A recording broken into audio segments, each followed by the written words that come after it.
शासनपति प्रभु महावीर स्वामी को हम वंदन करते हैं। सभी गुरु भगवंतों को तिकोतों के पाठ से वंदन करते हैं।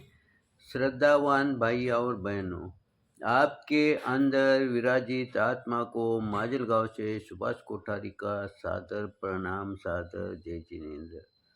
उत्तराध्ययन सूत्र के 5वें वर्ग पर ये मेरा पहला वीडियो है। इसके पहले के 4 अध्ययन किए हैं हमने। तो 4 अध्ययन के अंदर पहला उन्होंने विनय को समझाया, क्योंकि विनय ये हमारा बेसमेंट है, उसके सिवाय हम आगे नहीं बढ़ सकते।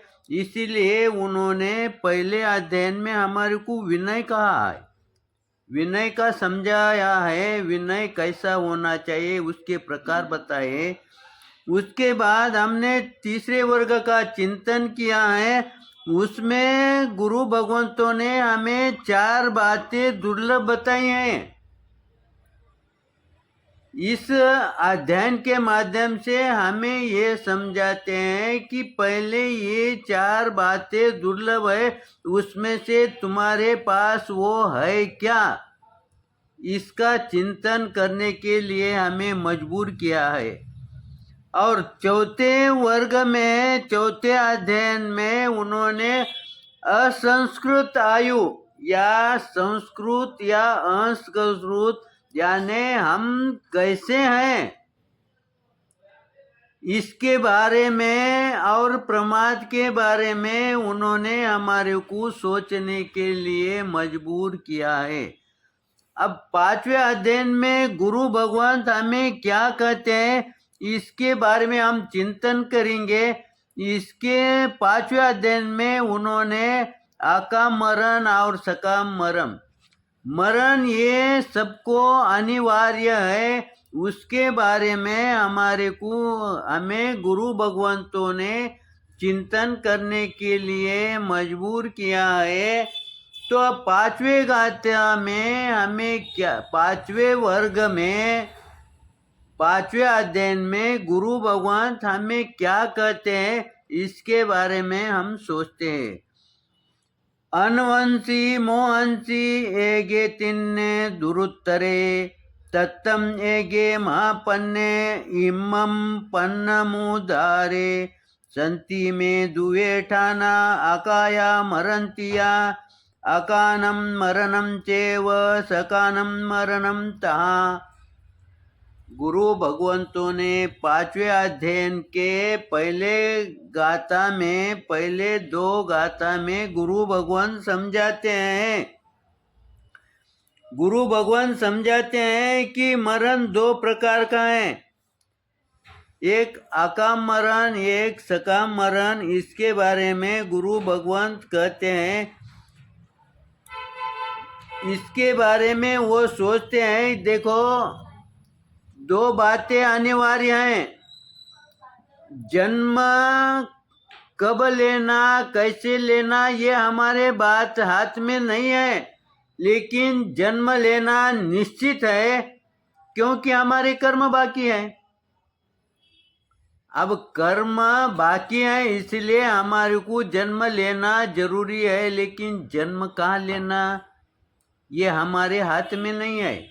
जहाँ प्रभु ने भेजा, जहाँ हमारे को कर्म ने भेजा, पर प्रभु के वजह हमारे को हमारे कर्म ने जहाँ भेजा वहाँ पर जन्म लेना जरूरी है, वहाँ जन्म होता ही है, उसको हम चेंज नहीं कर पाते हैं।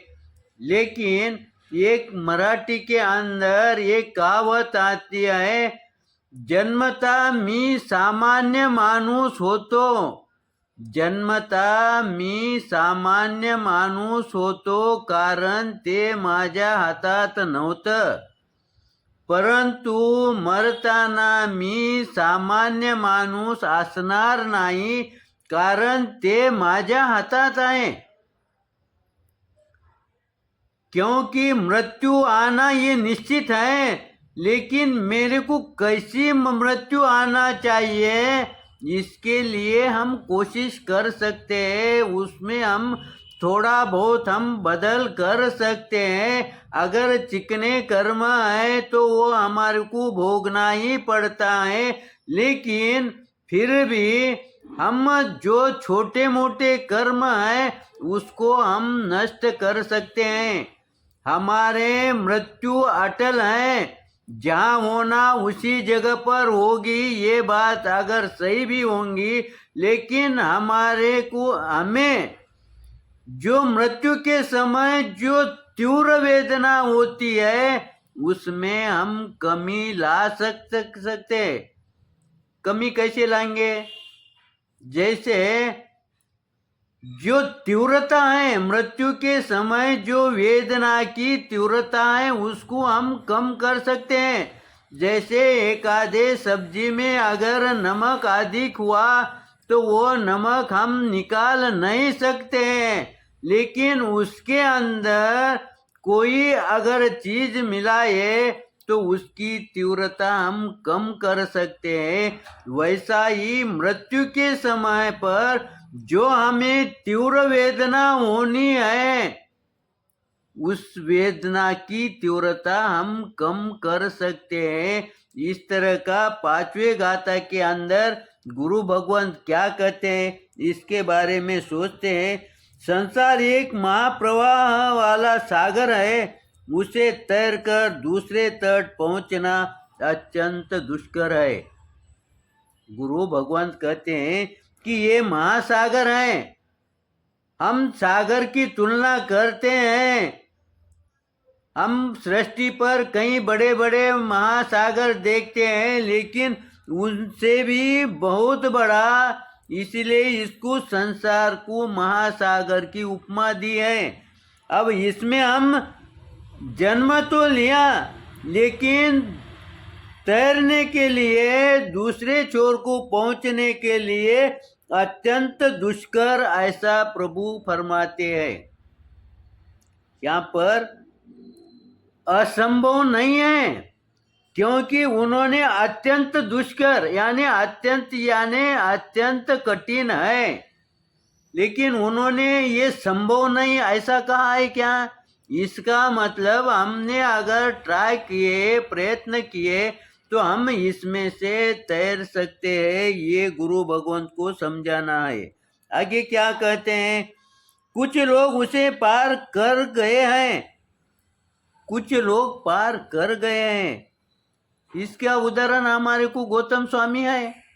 ऐसे कई उदाहरण हैं जो मेरे से अधिक ज्ञान आपको है, लेकिन वो उसमें से, क्योंकि गौतम स्वामी अन्य संप्रदाय से उनका जीवन गया पहले, लेकिन जैसे ही प्रभु के सानिध्य में आए तो उनकी दिशा बदल गई। अगर प्रभु के सानिध्य में नहीं आए होते, भले ही उनका मोक्ष संभव होगा, लेकिन उनका भव बढ़ गया होता। लेकिन जैसे ही प्रभु के सानिध्य में आए तो उनको दिशा मिल गई, तो वो तीव्र गति से आगे बढ़ गए। इसीलिए कुछ लोग उसे पार करके गए हैं, ऐसा गुरु भगवंत कहते हैं। उन्हीं में से एक महाप्रज्ञ महावीर है। अब महावीर स्वामी का भी उन्होंने उदाहरण दिया है, क्योंकि महावीर स्वामी के जो 27 भव कहे हैं ना, वो 27 भव उन्होंने किए हैं।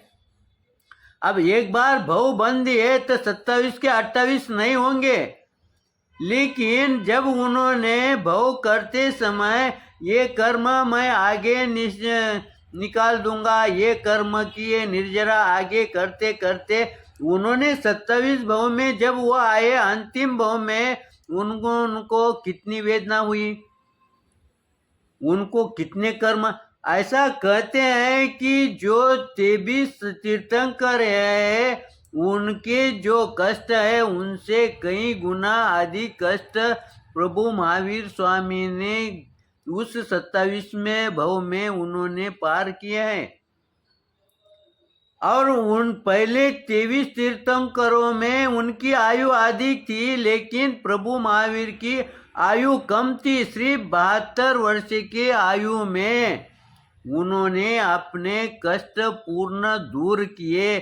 करना ही था, करना ही पड़ेगा। इसीलिए गुरु भगवंतों ने इस 5वें अध्ययन में क्या कहा है, समय को देखते हुए हम यहाँ रुकते हैं। सही गलत हुआ होगा तो आप मुझे निश्चित रूप से आप मुझे क्षमा करेंगे, सही हुआ होगा तो लाइक करेंगे, शेयर करेंगे। इसी आशा के साथ ओम शांति।